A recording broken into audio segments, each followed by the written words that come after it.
Bonjour à tous, jour 29, expérience 29, petite expérience encore un petit peu magique.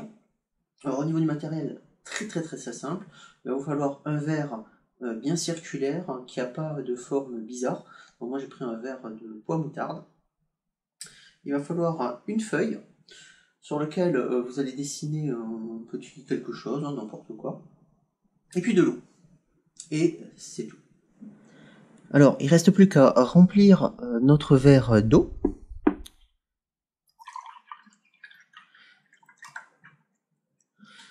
Voilà. Puis, on va passer donc le verre, on va décaler le verre devant le dessin. Alors, la première chose qu'il faut bien regarder, c'est que mon petit dessin, donc, il y a deux flèches. Donc, je vais peut-être le descendre un petit peu. Donc, il y a deux flèches qui pointent donc vers la droite. En haut à gauche, il y a un petit smiley, et en haut à droite, il y a un petit cœur. Et donc maintenant, si je passe le verre totalement devant le dessin,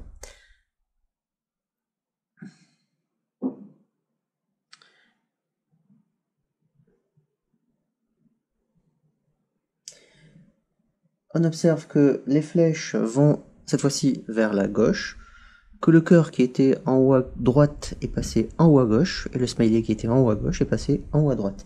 Donc l'image elle a été totalement inversée, et en plus, elle est grossie. Alors, en avançant et reculant le verre, on peut augmenter ou diminuer le grossissement. Et si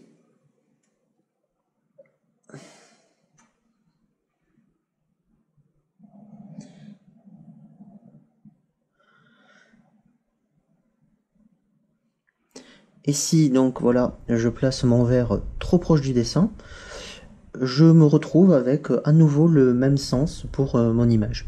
Donc les flèches se retrouvent à nouveau aller vers la droite, avec le cœur en haut à droite et le smiley en haut à gauche.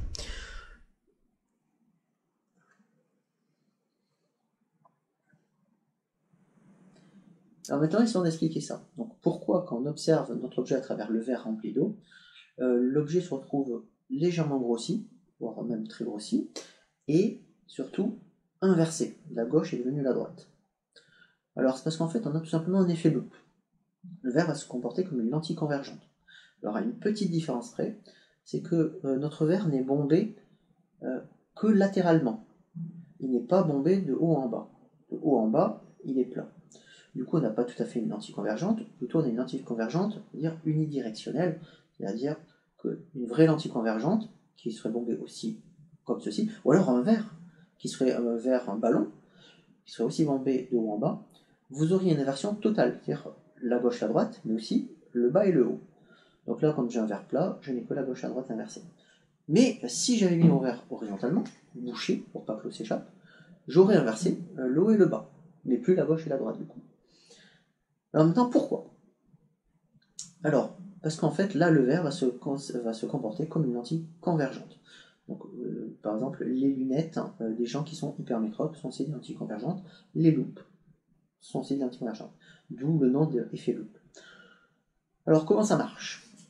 En fait, tout simplement, lorsqu'on a un rayon qui arrive, donc si on a un petit objet ici, qu'on a un rayon qui arrive de l'extrémité de l'objet là-haut, tous les rayons qui vont passer à travers le verre vont se retrouver à tous aller converger, d'où une lentille convergente, et former une image un peu plus bas. Et ça, on peut faire le même principe pour tous les points que constitue mon objet au départ, et on va se retrouver avec une image formée, mais qui est inversée. Et nous, quand on regarde à travers le verre, ce qu'on voit, c'est pas l'objet réel, hein. Ce qu'on voit, c'est l'image de cet objet formée par la lentille. Donc nous, ce qu'on voit, ça serait plutôt le petit objet irréel, qu'on appelle l'image, qui est, elle, plus grosse en général, et inversée. Alors je dis plus grosse en général parce que tout ça, ça dépend de où vous allez placer l'objet au départ par rapport au verre, et de où vous allez vous-même vous placer par rapport au verre aussi.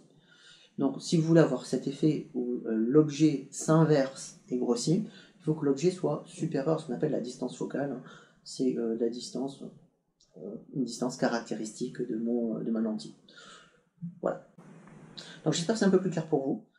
Voilà, en tout cas, si vous avez un petit texte un petit peu petit à lire, vous prenez un verre, vous mettez de l'eau, et en gérant la distance, vous pouvez grossir votre texte pour pouvoir le lire correctement. À demain pour une prochaine expérience.